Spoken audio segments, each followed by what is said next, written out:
All right. Well, hello, Susanna. It's so wonderful to have you here on our Good Seekers Stories live stream. How are you today? Thank you. Thank you for inviting me. I'm really good. I've been really looking forward to this. I'm really excited about this opportunity to have a little chat with you guys about employer branding and storytelling and whatnot. Yes, we are excited as well.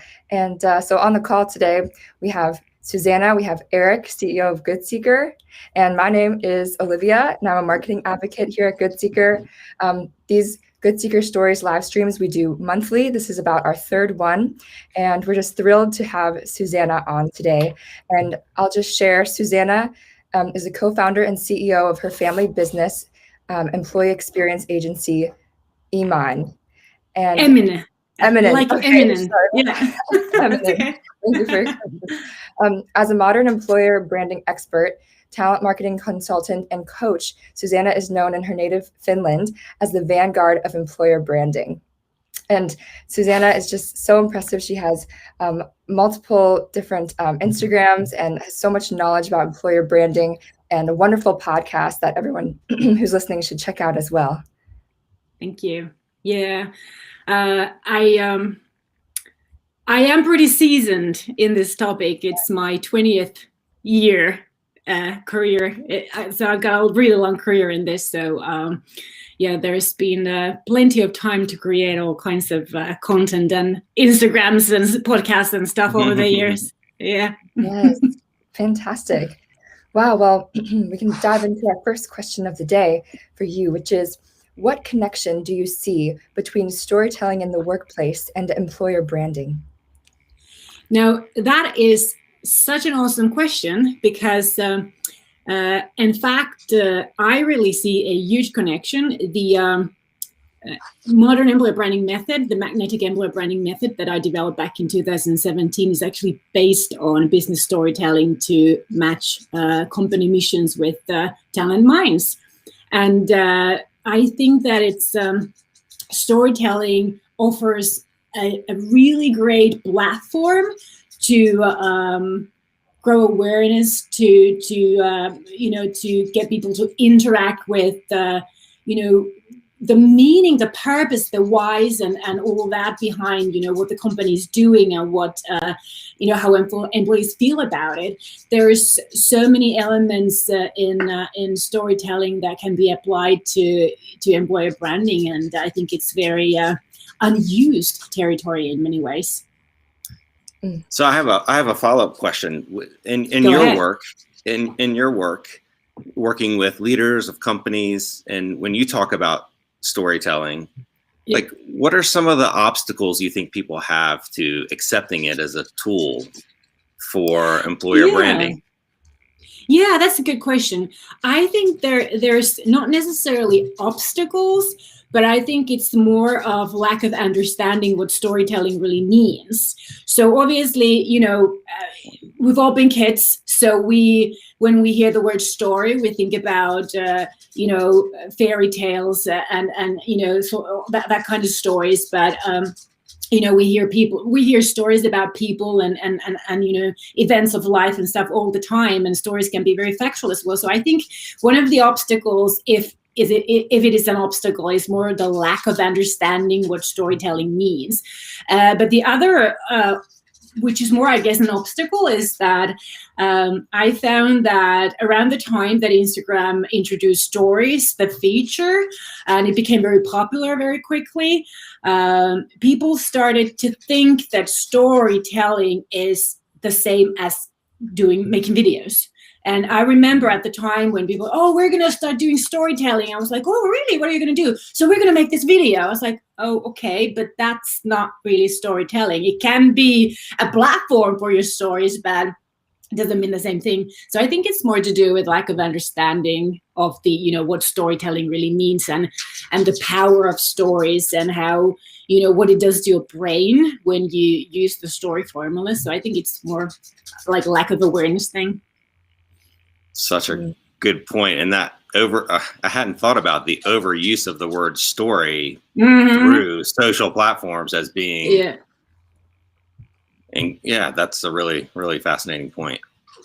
Yeah. Well, collectively, we can maybe try to solve that problem for people, right? Yeah, that would be really good. Yeah. Absolutely. Yes.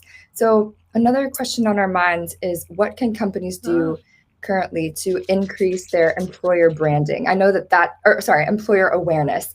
Employer awareness is a term that I saw on your Instagram page, and I loved it. Perhaps if you could first define like employer awareness in your own words, and then on that question, please. Yeah, thank you. Yeah, so basically, as you probably know, I've started to use the overall term of talent marketing, because I see that employer branding is just one aspect of how we communicate. And employer branding as such is about building emotional connections with something that the brand represents. But then the employee awareness, that's more about growing awareness that we exist. So that would imply to companies' employer image and the perceptions of the company. But that doesn't really mean yet that a person would have any emotional connection to that company. So I like to differentiate these two.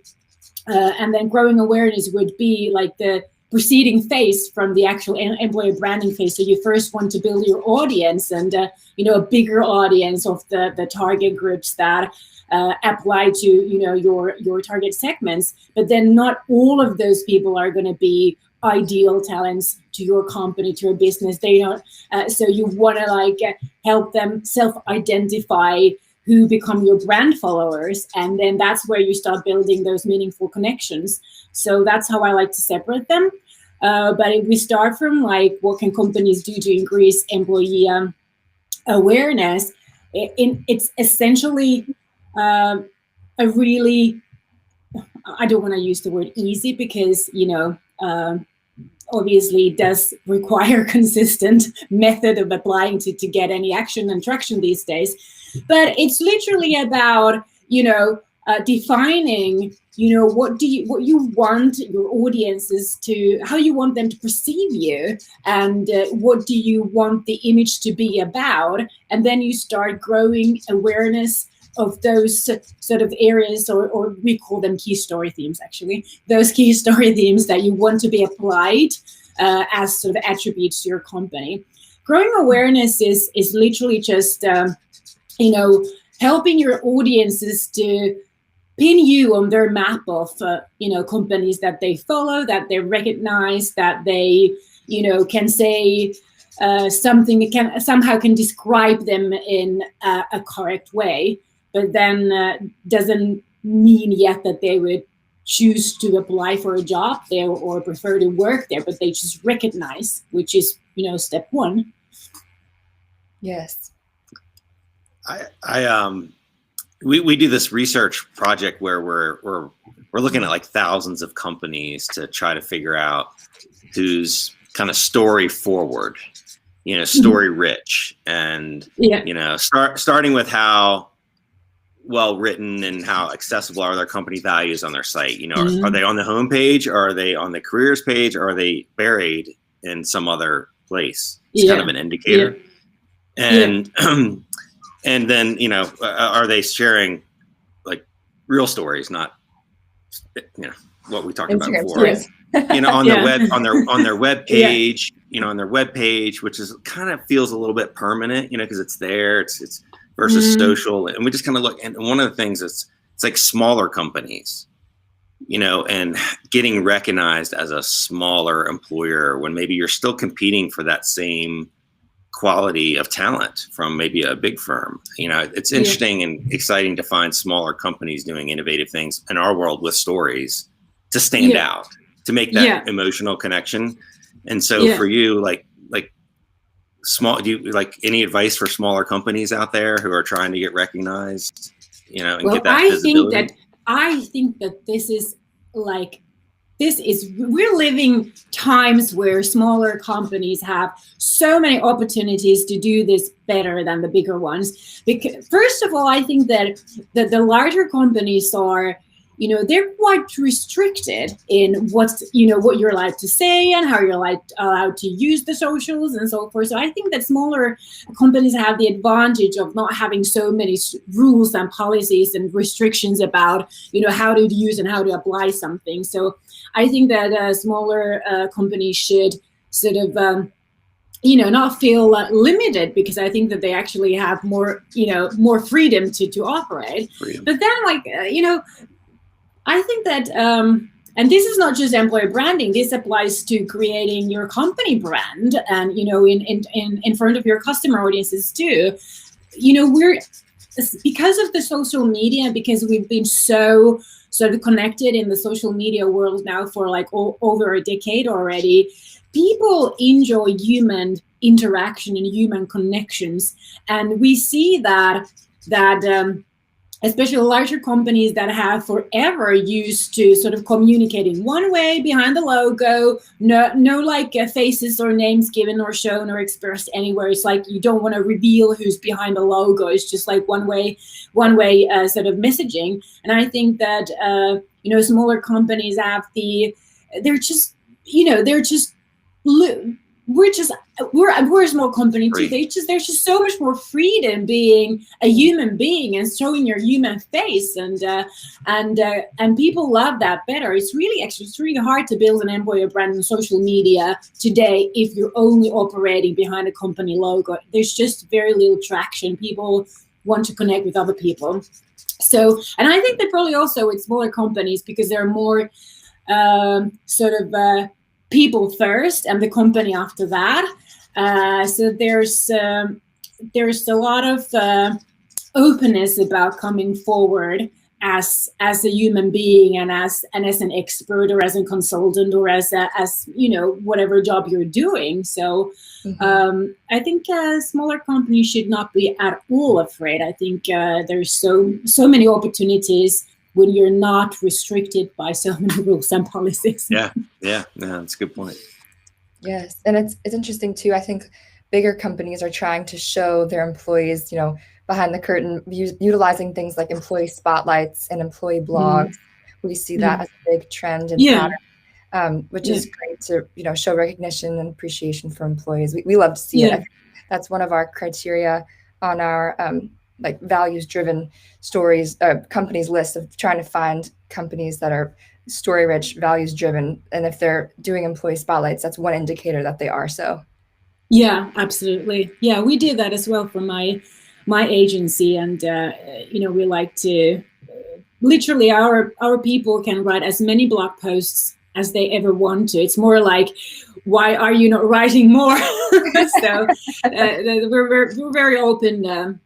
Sharing those experiences and sharing those stories. And it's, I find that when we hire that candidates are really interested and really intrigued reading stories about our former employees, and they're connecting, and, we offer contact details even to some of our former employees. If you want to have a chat with them and ask how we are as a workplace, then go ahead, and, they'll be happy to, give their 2 cents if you're interested. So I think that's what also talents expect these days, because there's so much transparency in the world, being all the digital platforms. So I think that today we find it a little bit awkward if there is a business that doesn't seem to do anything forward. It's like, what are you hiding? This is really strange.